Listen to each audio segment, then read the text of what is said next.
Welcome to the Infinity Classes. आज हम लोग सर्किल का जो है तीसरा पार्ट लेकर आए हैं। तो तीसरे पार्ट में आज हम लोग क्या सीखेंगे, वृत्त के बारे में कुछ नॉर्मल सी जानकारी, और फिर उसमें जो हम लोगों के डेली थर्ड सेमेस्टर में अभी तक के 2015 से लेकर 19 तक जितने भी सारे क्वेश्चन आए हैं उन सारे क्वेश्चन को भी हम आज सॉल्व करेंगे। तो अगर जो आप चैनल पर नए हो तो लाइक कीजिए, शेयर कीजिए और सब्सक्राइब कीजिए।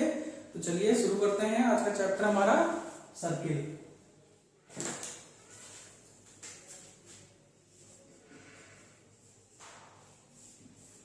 सर्किल सर्किल में कुछ दो तीन चीजें बतानी रह गई थी, तो वो बताने के बाद आज क्वेश्चन का सॉल्यूशन हम दिखाएंगे आपको।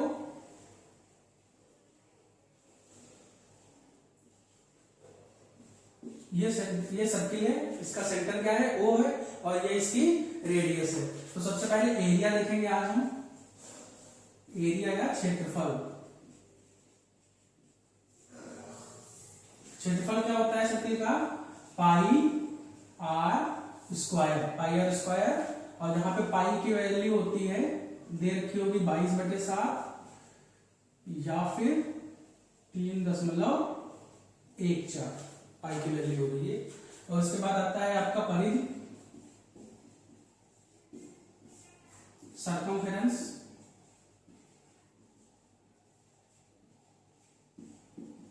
सर्कमफेरेंस होती है 2 pi into R, 2 pi R. और इसमें जो एक व्यास होता है हमारा, व्यास का भी फॉर्मूला लगता है व्यास d equal to 2 into R. तो सर्कमफेरेंस से नहीं आया है, तो ट्रायंगल में हमें क्वेश्चन क्या दे रखा है, ये 2018 में आया था, ये 2018 का क्वेश्चन है, और ये भी 2018 के ही दोनों क्वेश्चन आए हैं। तो ये देखिए, एक समकोण त्रिभुज के समकोण बनाने वाली भुजाएं 4 सेंटीमीटर व 6 सेंटीमीटर हैं, तो त्रिभुज का क्षेत्रफल ज्ञात कीजिए। त्रिभुज का क्षेत्रफल का हमें पता है, त्रिभुज के क्षेत्रफल का सूत्र क्या होता है, 1/2 गुणे आधार गुणे ऊंचाई, यही फार्मूला होता है। तो देखिए, एक त्रिभुज बनाते हैं, समकोण त्रिभुज जी, ये इसका हो जाएगा आधार और ये इसका हो जाएगा ऊंचाई। तो हमें क्या दे रखा है, एक समकोण त्रिभुज की समकोण बनाने वाली भुजाएं 4 सेंटीमीटर व 6 सेंटीमीटर है। तो या फिर ऊंचाई को 4 मान लीजिए या फिर आधार को 4 मान लीजिए। अगर जो ऊंचाई को 4 मानेंगे तो आधार हमारा 6 हो जाएगा, अगर जो आधार को 4 मानेंगे तो ऊंचाई हमारी 6 सेंटीमीटर हो जाएगी।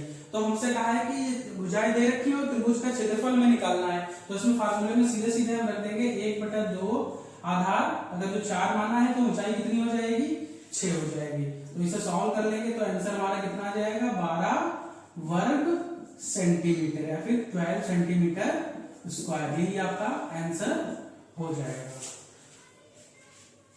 ये समझ में आ गया। अगर जो हमें समकोण बनाने वाली भुजाएं दे रखी हैं तो सीधे सीधे उन भुजाओं की गुणा करके उसका आधा कर देंगे। ये फार्मूला भी होता है triangle del equal to 1/2 into base into height, 1/2 आधार गुणे ऊंचाई। तो इसी से हमने आपका क्षेत्रफल त्रिभुज का निकाल दिया है। फिर देखते हैं, आइए दूसरा क्वेश्चन है, एक वृत्त पर दिए हुए बिंदु से स्पर्श रेखा खींचिए। जैसे कोई एक वृत्त हमें दे रखा है,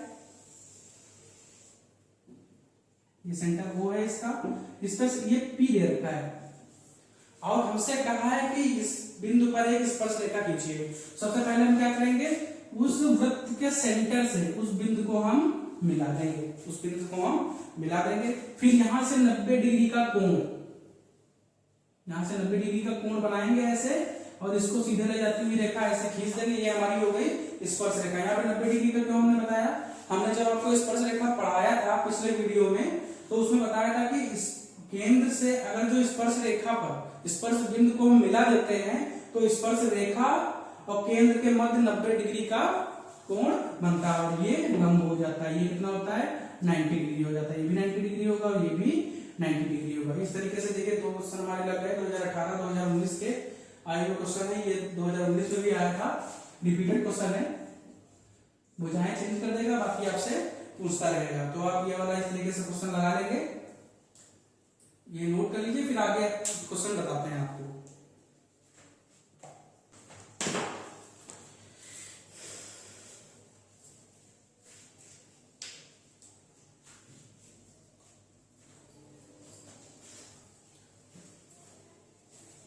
चलिए देखते हैं अगला क्वेश्चन। अगला क्वेश्चन है एक वृत्त खींचकर उसमें एक छेदिका प्रदर्शित कीजिए। इस तरह के क्वेश्चन आते हैं 2016 में भी आया है और फिर 2018 या 19 में जो दूसरा पेपर हुआ था, किन्हीं जगह पे दूसरा पेपर हुआ था, उसमें भी आया हुआ क्वेश्चन है ये कि एक वृत्त खींचकर उसमें एक छेदिका को प्रदर्शित कीजिए। तो सबसे पहले इसको करने के लिए क्या करेंगे, एक वृत्त खींचेंगे हम, ये उसका सेंटर वो हो जाएगा, सेंटर वो हो जाएगा इसका ये। अब इसमें छेदिका क्या, जैसे परिधि पर कोई दो बिंदु ले लेंगे ए और बी, इन दोनों को मिला देंगे और उसको आगे हल्का सा आगे बढ़ा देंगे, यही आपका छेदिका हो जाएगी या छेदक रेखा हो जाएगी। इसे ही छेदिका कहते हैं या फिर छेदक रेखा कहते हैं, इसे ही छेदिका या छेदक रेखा कहते हैं। तो स्पर्श रेखा भी खींचने को आ जाता है और छेदक रेखा भी खींचने को आ जाता है, और हमसे ये भी कहता है कि स्पर्श रेखा और छेदक रेखा में अंतर बताइए। तो इसके पहले वाली वीडियो में हमने आपको पूरा स्पर्श रेखा और छेदक रेखा में अंतर बताया है, तो आप इस तरीके से उसमें लिख सकते हैं 3-4 पॉइंट। तो चलिए अगला क्वेश्चन देखते हैं। चित्र में बना कोण PRQ 45 डिग्री है। PRQ ये कितना है, 45 डिग्री। तो एंगल PSQ का मान बताइए। तो एंगल PSQ का मान बताना, हमने इसको मान लिया x। एग्जाम में किस तरीके से करना है, वो इस तरीके से करना है, माना एंगल PSQ बराबर x डिग्री, इस तरीके से। तो यहां से हम लिखेंगे angle PRQ, angle PSQ equal to angle PRQ। क्यों, क्योंकि एक ही जीवा द्वारा एक ही वृत्तखंड में बने कोण समान होते हैं। तो यहां पे लिख देंगे एक ही जीवा द्वारा एक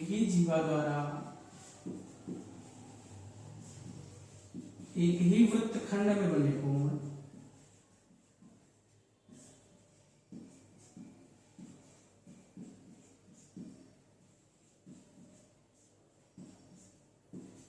समान होते हैं।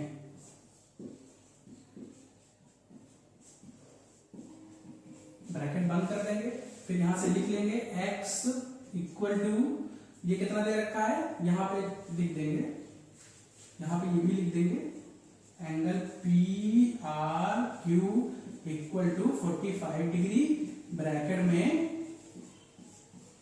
दिया है, ठीक। तो यहाँ पे x डिग्री इक्वल टू कितना हो जाएगा, 45 डिग्री। तो एंगल PSQ बराबर 45 डिग्री, यही आपका आंसर हो जाएगा। इस तरीके से लिखना है हमें, क्योंकि सब्जेक्टिव टाइप में आता है। वैसे तो डायरेक्ट ही होता है, ये 45 डिग्री है तो ये भी 45 डिग्री होगा, लेकिन हमें नंबर लेना है, एक नंबर में आता है, तो हमें इस तरीके से लिखना पड़ेगा कि एंगल PSQ बराबर एंगल PRQ। इसका रीजन भी हमें ब्रैकेट में लिखना पड़ेगा, क्योंकि एक ही जीवा द्वारा एक ही वृत्तखंड में बने कोण समान होते हैं, ठीक है, समान होते हैं, बराबर होते हैं। तो इस तरीके से करेंगे। चलिए क्वेश्चन नोट कर लीजिए। चलिए देखते हैं अगला क्वेश्चन। अगला क्वेश्चन है चित्र में O वृत्त का केंद्र, ये वाला O जो है वृत्त का केंद्र दे रखा है, और एंगल OBC 15 डिग्री दे रखा है, और हमसे पूछा है एंगल BEC पूछा है। वैसे तो इसका डायरेक्ट होता है formula, angle BEC equal to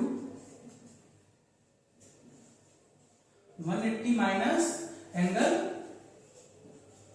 BOC by 2, ये इसका डायरेक्ट फार्मूला होता है, लेकिन हम अभी आपको प्रूफ करके बताएंगे। ये देखिए, सबसे पहले देखें एंगल जो दिया है उसे हम लिख लेंगे।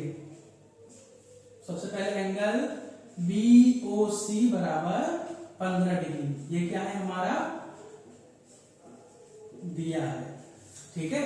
फिर ये वाला अगर जो एंगल OBC बराबर 15 डिग्री है, तो एंगल OCB भी हमारा क्या होगा, 15 डिग्री ही होगा। तो ये वाला एंगल भी हमारा 15 डिग्री होगा। क्यों, क्योंकि बराबर भुजाओं के सामने वाले कोण बराबर होते हैं। तो यहां पे लिख लेंगे समान भुजाओं के सम्मुख कोण समान होते हैं, समान भुजाओं के सम्मुख कोण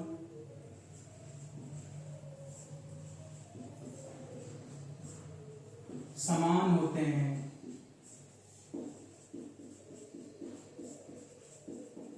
यहां से हमारा डिग्री। तो अब लेंगे इन ट्रायंगल BOC, सबसे पहले ट्रायंगल कौन सा त्रिभुज लेंगे, BOC। हमें ये वाला जो एंगल है निकालना पड़ेगा। तो हमने मान लिया ये वाला एंगल कितना है हमारा, x है। तो ये वाला एंगल हमारा अगर जो x है तो एंगल BOC बराबर क्या हो जाएगा, 180 डिग्री। ये ट्रायंगल दिया है तो यहाँ पे लिखेंगे angle BOC plus angle OBC plus angle BCO equal to 180 degree. तो इसके बराबर हम लिखेंगे त्रिभुज के अंतःकोणों का योग 180 डिग्री होता है। तो यहां से क्या निकल के आ जाएगा, BOC को हमने x माना है और ये दोनों एंगल 15 डिग्री प्लस 15 डिग्री बराबर कितना हो जाएगा, 180 डिग्री। यहां से x की वैल्यू हम निकालेंगे कितनी आ जाएगी, 150 डिग्री वैल्यू हमारी आ जाएगी। ये कितना आ जाएगा, 150 डिग्री। ये यहां से इस फार्मूले में हम रख देंगे तो एंगल देखिए यहाँ से डायरेक्ट निकल आएगा एंगल हमारा, एंगल ABC बराबर 180 माइनस 75, क्योंकि 150 का आधा 75 होता है। यहाँ से कितना निकल के आ जाएगा, 105 डिग्री। लेकिन हमें इस तरीके से नहीं करना है, हमें करना है दूसरी। ABC हमारी क्या है, BC हमारी जीवा है। तो जीवा द्वारा वृत्त के केंद्र पर बना कोण वृत्त की परिधि पर बने कोण का 2 गुना होता है, या फिर जीवा द्वारा वृत्त की परिधि पर बना कोण वृत्त के केंद्र पर बने कोण का आधा होता है।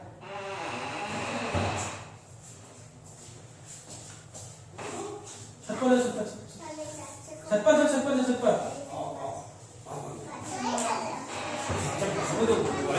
तो आ रहे हम।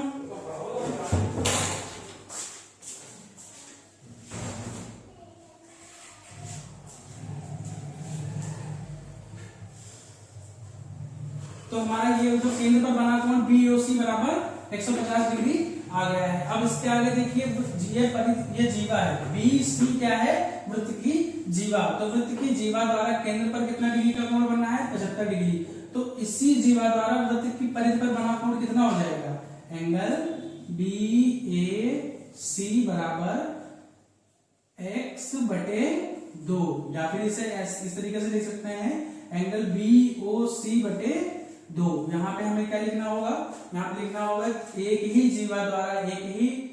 एक जीवा द्वारा वृत्त के केंद्र पर बना कोण वृत्त की परिधि पर बने कोण का 2 गुना होता है। तो वो यहाँ पे हम लिख लेंगे। उसके बाद यहाँ पे हम सॉल्व करेंगे। एंगल BAC बराबर 150/2 बराबर कितना आ जाएगा हमारा, 75 डिग्री। ये हमारा कितना आ जाएगा, 75 डिग्री दिया जाएगा हमारा 2, ये हो जाएगा 1। अब यहाँ से अब देखिए ये वाला कौन सा, हमें एंगल कौन सा निकालना है, ये वाला। हमने इसको मान लिया एंगल ये जो निकालना एंगल BEC बराबर हमें निकालना है। तो देखिए एंगल BAC और BEC का योग क्या होगा, 180 डिग्री। क्यों, क्योंकि चक्रीय चतुर्भुज के समूह कोणों का योग 180 डिग्री होता है। तो यहां से हम क्या लिखेंगे, angle BAC plus angle BEC बराबर 180 डिग्री। क्यों, चक्रीय चतुर्भुज के समूह कोणों का योग चक्रीय चतुर्भुज के समूह कोणों का योग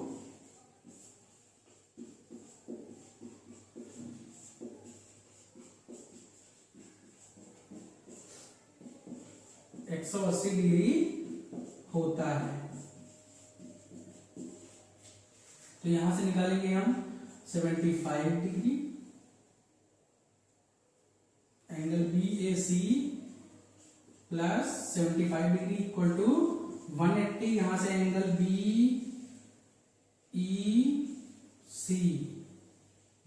होगा, एंगल BEC बराबर 180 डिग्री माइनस का 75 डिग्री, और आपने कितना हो जाएगा 105 डिग्री, 105 डिग्री। यही हमारा आंसर होगा।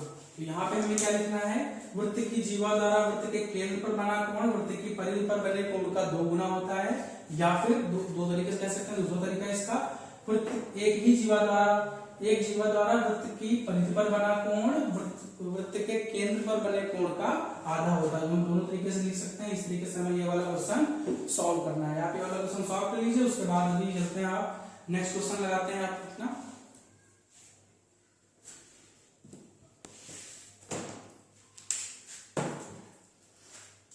चलिए देखते हैं अगला क्वेश्चन। चलिए देखते हैं अगला क्वेश्चन क्या है। अगला क्वेश्चन है, एक वृत्त में एक 10 सेंटीमीटर लंबी जीवा खींची गई जिसकी केंद्र से दूरी 12 सेंटीमीटर है, तो वृत्त की त्रिज्या ज्ञात कीजिए। तो सबसे पहले हम क्या करेंगे, एक वृत्त बनाएंगे। ठीक है, अब यहां से 10 सेंटीमीटर की एक जीवा खींची गई, इसकी लंबाई कितनी है 10 सेंटीमीटर की, और उसकी केंद्र से कितनी दूरी है, केंद्र हमारा क्या है सेंटर ओ, तो ये जो डिस्टेंस से दूरी दे रखी है कितनी दे रखी है 12 सेंटीमीटर की दे रखी है, और हमसे कहा है कि वृत्त की त्रिज्या ज्ञात कीजिए।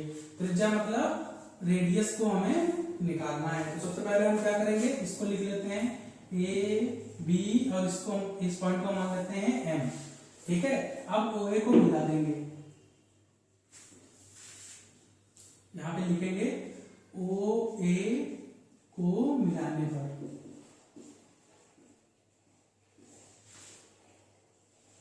ओ ए को मिला दिया, ओ ए को मिला दिया तो क्या हो जाएगा, ओ ए इक्वल टू हमारी सर्किल की रेडियस। ओ ए बराबर क्या है हमारी सर्किल की रेडियस। और हमने आपको बताया था कि अगर जो किसी जीवा पर वृत्त के केंद्र से लंब डाला जाए तो वो जीवा को क्या करता है, समद्विभाजित कर देता है। समद्विभाजित कर देता है तो AM बराबर MB बराबर कितना हो जाएगा 10 सेंटीमीटर।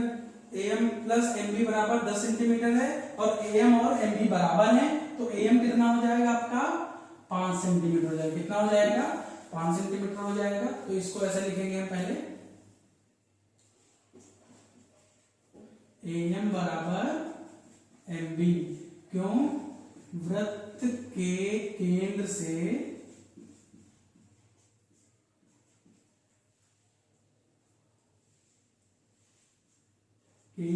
जीवा पर डाला गया लंब,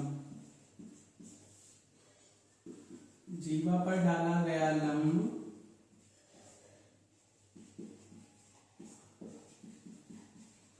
जीवा को समद्विभाजित करता है। समद्विभाजित मतलब बाइसेक्ट करता है।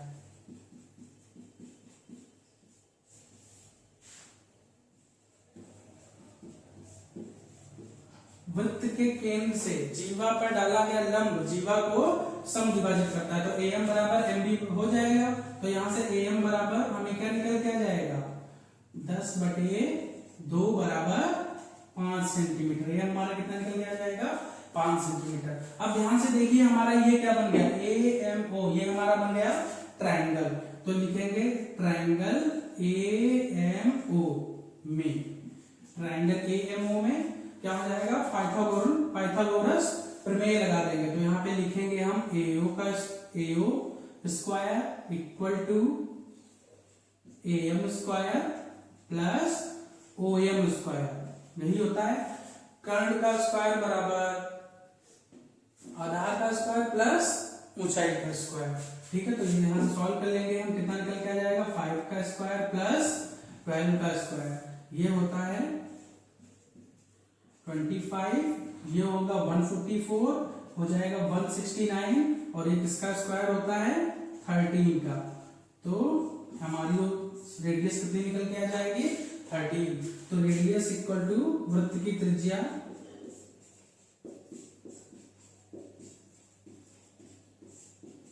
13 सेंटीमीटर, यही हमारा आंसर है। तो आप ये क्वेश्चन लगा लीजिए। फिर इसी तरीके से एक दूसरा क्वेश्चन आता है, वो भी हम आपको बताते हैं।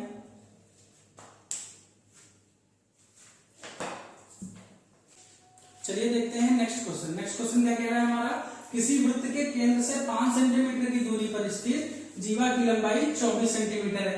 उस जीवा की लंबाई ज्ञात कीजिए जो केंद्र से 12 सेंटीमीटर की दूरी पर स्थित है। तो सबसे पहले ऊपर जितने डाटा में दिया उससे हम सर्किल बना लेंगे अपना है। हमें क्या कह रखा है, वृत्त के केंद्र से। तो हमने मान लिया ये वृत्त का केंद्र है, इससे 5 सेंटीमीटर दूर पर जीवा की लंबाई कितनी है 24 सेंटीमीटर है। चलिए हमने इसे ऐसे लिख लिया, जीवा की लंबाई कितनी है टोटल 24 सेंटीमीटर है। और इसी बिंदु से मतलब इसी केंद्र से उस जीवा की लंबाई में निकालनी है जो वहां से कितनी दूर स्थित है 12 सेंटीमीटर दूर, 12 सेंटीमीटर की दूरी पर स्थित है। तो ये हमारी इतनी यहां तक क्या हो जाएगी 12 सेंटीमीटर हो जाएगी, और ये हमारी क्या हो जाएगी 5 सेंटीमीटर। तो ये जो जीवा बनेगी यहाँ पे एक,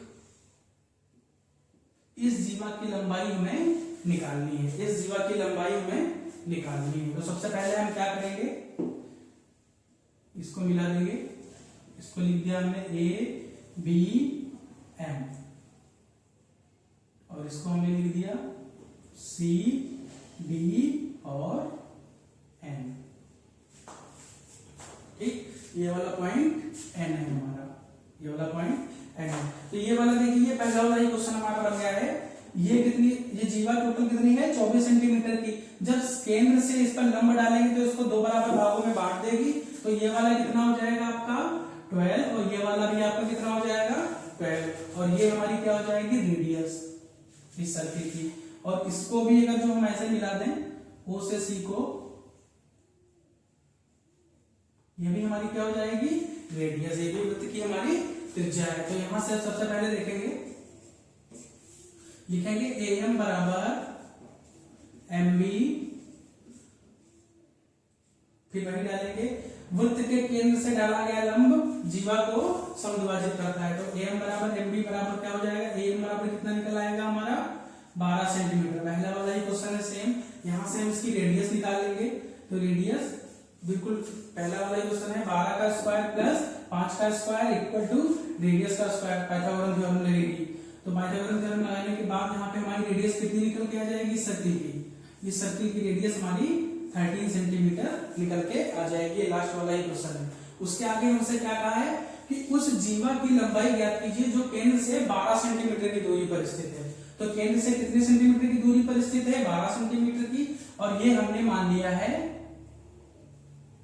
टोटल, ये पूरी x है और ये इतनी क्या है a है, ये इतनी a है, ये भी इतनी क्या हो जाएगी a हो जाएगी।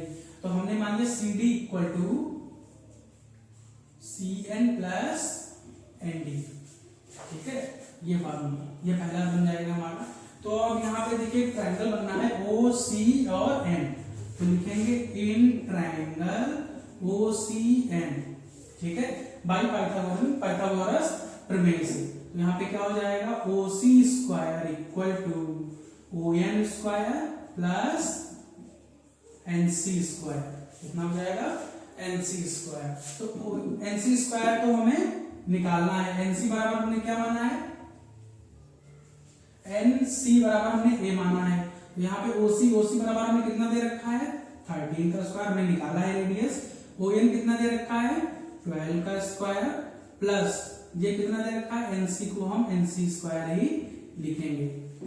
ठीक है, ये वाला हम इसे यहाँ पे नहीं मानेंगे और इसको भी हम नहीं मानेंगे, नॉर्मली क्वेश्चन को हम सॉल्व करेंगे। तो यहां से हम निकालेंगे, नंबर्स को एक तरफ भेज दो, बाकी सबको एक तरफ। तो एनसी स्क्वायर इक्वल टू, ठीक है, ये 13 का स्क्वायर तो था ही, हमने 12 के स्क्वायर को उस तरफ भेज दिया, तो क्या बन गया 12 माइनस का 12 स्क्वायर। हम यहाँ पे फार्मूला लगाएंगे ए स्क्वायर माइनस बी स्क्वायर। इसको सॉल्व करके भी कर सकते हैं, लेकिन उसको बहुत लंबा पड़ेगा। तो इसको हम लिखते हैं ए प्लस बी ब्रैकेट में ए माइनस बी। इसे सॉल्व करेंगे कितना आ जाएगा 25 गुणे ए बराबर 25। तो हमारा एनसी स्क्वायर कितना निकल के आएगा 25। तो यहाँ पे हम एनसी हमारा कितना हो जाएगा 5 सेंटीमीटर। एनसी हमारा यहाँ से क्या हो जाएगा 5 सेंटीमीटर हो जाएगा। और हमें बताना क्या है सीडी, तो हमने कहा था यहाँ से ये लिख लीजिए, और सी एन बराबर एन डी भी होता है। ये पहला इक्वेशन और ये दूसरी इक्वेशन। तो इसमें हम वैल्यू रखेंगे सी डी बराबर C N plus N D. ठीक है, तो सी एन बराबर कितना है 5 सेंटीमीटर, एन डी बराबर भी कितना है 5 सेंटीमीटर। यहाँ पे लिख देंगे फ्रॉम इक्वेशन 1 से सॉल्व कर लेंगे। सी डी बराबर 5 प्लस 5 बराबर 10 सेंटीमीटर। ठीक है, हमारी ये जीवा कितनी निकल के आ जाएगी 10 सेंटीमीटर निकल के आ जाएगी, वो भी हमारा सही होगा। नोट कर लीजिए, आज का लास्ट क्वेश्चन था। अगर आगे क्वेश्चन लगाइए इस पार्ट के, अगर जो कोई भी क्वेश्चन फंसता है तो आप हमसे बेझिझक पूछ सकते हैं कमेंट करके, हम आपको उसका सॉल्यूशन भी कराएंगे। तो चलिए नेक्स्ट क्लास में मिलते हैं, और कल से जो है हम साइंस को भी रिवाइज करेंगे। कल पहला चैप्टर हम साइंस का पढ़ाएंगे, दाब और वैज्ञानिक यंत्र। तो कल शाम को उसकी आपको वीडियो मिल जाएगी। साइंस का भी रिवीजन स्टार्ट हो जाएगा कल से। तो चलिए, अगर इस चैनल पे आप नए हो तो लाइक कीजिए, शेयर कीजिए, सब्सक्राइब कीजिए और कमेंट कीजिए और वीडियो को लास्ट तक जरूर देखिए। चलिए, मिलते हैं हम आपसे नेक्स्ट क्लास में। तब तक के लिए गुड बाय।